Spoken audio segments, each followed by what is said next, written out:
Hey cuties, so in today's video I thought I'd show you how to make Oprah Winfrey's turkey meatloaf. And this is from her book called Food, Health, and Happiness. It's a few years old. It was when I think she was on WW, but this recipe is amazing. It's actually one of my all-time favorite, let me show it to you again, meatloaf recipes.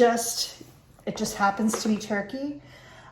So it makes 4 servings and it's 6 points on, I believe, all the plans, 6 points for each serving. So it's a pretty big serving. So if you want to stay tuned and I'll show you how to make this. I wanted to start with the veggies. So you guys have seen me cut up veggies before, very similar to this. So I didn't want to bore you with that again, but I cut them all up. They're all ready to go. So this is 1 carrot chopped, 1 stalk of celery chopped, 1 onion, or I'm sorry, half an onion chopped. And I see I have to chop this one a little more, but this is kind of a big onion. I think I'm going to use it all anyway. It's going to give it some good flavor. And this is 3 cloves of garlic that I peeled and then grated on a grater. So that's why it looks nice and fine. I do want to say one thing about the veggies. So I'm chopping these and you can see some of the pieces are kind of big. Now this doesn't bother me going in the meatloaf. You see when you cut it open after it's cooked, you'll see the veggies.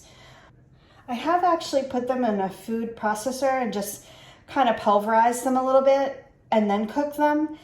And you'll get more of a kind of paste when you put it in the meatloaf, which I would think would be very attractive to most people. The recipe doesn't call for that, but I'd say if you're cooking for children who don't love veggies or some adults, you could do that and kind of hide it and just get the flavor of the veggies. So that's an option. Okay, so I put all my veggies in the pan. So I just have the onions, celery, and carrots in 2 tablespoons of olive oil with a little salt and pepper. And I'm going to kind of saute this a little bit. It's over medium heat. And I'm just gonna let it go for about 5 minutes and then I'll add the garlic for just a little bit. You don't want that garlic to burn. So I don't really want any color on this. I may turn the heat down a little bit, but let me get this going. Okay, so here's my veggies.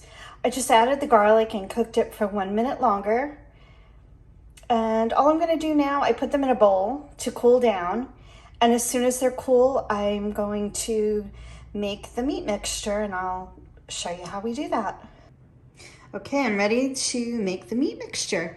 So I'm gonna start with ground turkey, of course. And this is not the 99% lean, it's 93% lean. That's what the recipe calls for. And then over here, I'm just gonna walk you through what I have. I have 1/4 cup of breadcrumbs. You can use panko, which I believe is in the recipe, but I have breadcrumbs, just regular Italian seasoned. I have some flat leaf parsley with some fresh thyme mixed in. The recipe calls for dried thyme. I'm not a big fan of that, so I'm using a little bit of fresh. And then I just have 1/4 cup of chicken stock, 1 egg, and I have some adobo, the Goya. And I'm using that instead of the blackening seasoning. I don't really care for that either. And this is a little more mild, but it has that same flavor profile. So it tastes really good in the meatloaf. And then over here, I have chipotle and adobo. So you buy this in a can, as you probably all know. I bring it home and I put the can in my food processor and just mix it all together. And then you can see it's all icy. I put it in the freezer and then I just take what I need, the chunk that I need for this recipe. Now this part is for the sauce, but I just wanted to show you guys, and that's coming up next. I want to get the meatloaf in the oven. So here's the meatloaf ready to go in the oven. And I showed you all those ingredients, but I also want to mention that I let the vegetables cool completely before mixing it into the meat mixture. And also you can see this is kind of a small loaf. or a flat loaf, I guess you could say. I want it to cook all the way through, of course, because it's poultry. And also, just a word of caution, this meat mixture is kind of, I'm gonna say soft. And you might think, oh, how's this gonna turn out?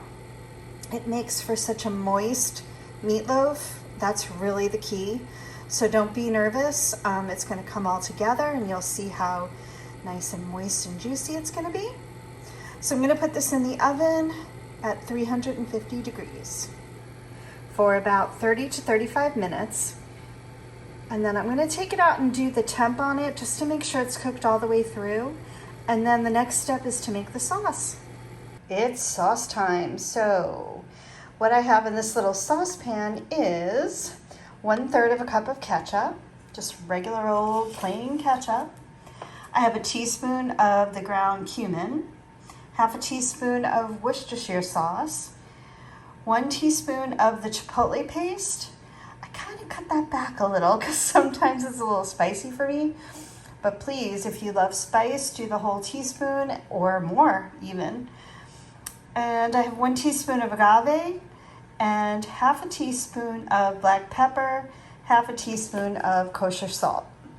So what I'm gonna do is I'm gonna put this on the stovetop on low, and it's just gonna reduce. You have to really watch it because there's that agave in there. And just reduce it, and I'll show you what we do next. And here's the masterpiece. It's still bubbling a little, but you can see it got a little crispy on the top, which is perfect. So let me just catch you up to what I did. I put it in the oven on 350 for 35 minutes. And you can see the holes where I stuck the thermometer, and it read 165. And with the sauce, as I said, I just kind of brought it to a boil over low, shut it off, and then spread it on top of the meatloaf.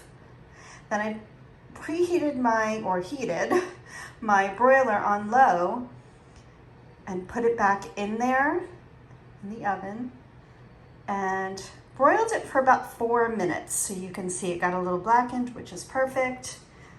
So I'm gonna cut this up into 4 servings, which is what it makes. They are huge servings. And you can see all the juice coming out. Oh, it's gonna be so good. And I was gonna serve this with roasted cauliflower, but unfortunately the cauliflower was not really looking so good. So I'm just gonna steam up some cauliflower and add a little salt and pepper and have that on the side. This meatloaf is so flavorful, you're not gonna need much on the side. I'm gonna slice this up, put it on a plate with my cauliflower, and sit down and enjoy. So again, this makes 4 servings, and it's 6 points for each serving. So it's a pretty hearty portion. As you can see, this is 1 pound of meat. So it's gonna be a nice big portion and absolutely delicious.